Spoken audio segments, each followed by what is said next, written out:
জামাতের আমির কার কাছে সাহায্য চায়? আমেরিকার কাছে। কার কাছে সাহায্য চায়? সাহায্য চায় না? ক্ষমতায় যাওয়ার জন্য কার কাছে সাহায্য চায়? এই জন্য ইসলামী দল হওয়ার পরে তোমাদের উপরে লাল লেজুর ভিত্তি কারা করে? ঢাকা বিশ্ববিদ্যালয়ের শিক্ষার্থীরা আপনাদের সাথে স্পষ্টভাবে প্রতারণা করে এরা আজকে খ্যাপ মেরে মেরে ঘুরতেছে। আমার মা আমার কলিজা, আমার বোন আমার কলিজা, তাদেরকে মিথ্যা কথা বলে, তাদের উপরে ব্লেম দিয়ে, তাদেরকে প্রস্টিটিউট বলে এই শফিকরা যদি বাংলাদেশে রাজনীতি করতে পারে তাহলে আমাদের রাজনীতি করার দরকার নাই। আমাদের আপনার খাদিজাতুল কুবরা জগন্নাথ বিশ্ববিদ্যালয়ে সে তার হাত পর্যন্ত দেখা যায় এমন পর্দা করে। এই দুইটা মেয়ে যতদিন শিবিরের মানে বিরোধিতা করে নাই ততদিন ওরা আল্লাহর ওলি ছিল। যে শিবিরের বিরোধিতা করছে সাথে সাথে মনে করেন যে তাদের তীব্র আক্রমণ শুরু করছে। কদর্য কত নষ্ট ভাষায় এদের প্রতি ঘৃণা। রাকিব ভাই বক্তব্য শেষ করতেছি। শোনেন, এইখানে একজনে নীলক্ষেতের ভিপি ভাই ছাত্রলীগ করতো তো সব ছাত্রলীগের নেতারকে আপনার নাম মনে থাকবে না?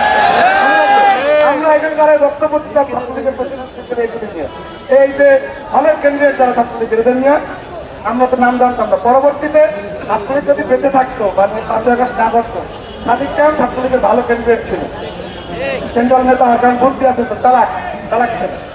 এখন সে তাদের একমাত্র ন্যারেটিভ ছিল কি, তারা আপনার লেজুর ভিত্তি করে না। ঢাকা বিশ্ববিদ্যালয়ে যারা আছেন এই যে শুনতেছেন, লেজুর ভিত্তি করে না। একটা মানুষ কত বড় বাটপার হইতে পারে। এরা এখন কোথায়? এখন এই মুহূর্তে কোথায়? বাংলার সামনে রাকিব নাসির কোথায়? লেজুর ভিত্তি কারা করে? লেজুর ভিত্তি কারা করে? ঢাকা বিশ্ববিদ্যালয়ের শিক্ষার্থীরা আপনাদের সাথে স্পষ্টভাবে প্রতারণা করে এরা আজকে খ্যাপ মেরে মেরে ঘুরতেছে। উত্তরসূরি যারা, আমি আবার ওই কথা বলে অন্য দিকে যাচ্ছি, এদেরকে আপনারা বয়কট করবেন। সর্বশেষ বক্তব্য, এই দেশে ৪০ থেকে ৫০ লাখ আমাদের মা বোন গার্মেন্টসে চাকরি করে, কর্মজীবী, তাদেরকে যে শব্দ চয়ন এই যে কপি শফিক চাচা করেছেন, কপি শফিক চাচা, আরে ভাই আপনি কোনো বানায় করতেছি। এই লোক তারেক রহমান যখন দেশে আসলো, সে সাধারণের চেয়ারে বসতে 2 দিন পরে দেখা ওই লোক একে নেমে গেছে। এরপরে বললো যে বাস থেকে নেমে কথা বলুন, হ্যাঁ পরের দিন চাঁদা দিয়ে বাস উঠে গেছে।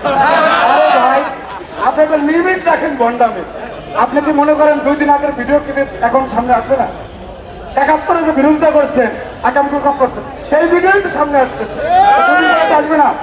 সুতরাং যুগে যুগে বাংলাদেশের বিরোধিতা করে আজকে আমার মা আমার কলিজা, আমার বোন আমার কলিজা, তাদেরকে মিথ্যা কথা বলে, তাদের উপরে ব্লেম দিয়ে, তাদেরকে প্রস্টিটিউট বলে এই শফিকরা যদি বাংলাদেশে রাজনীতি করতে পারে তাহলে আমাদের রাজনীতি করার দরকার নাই।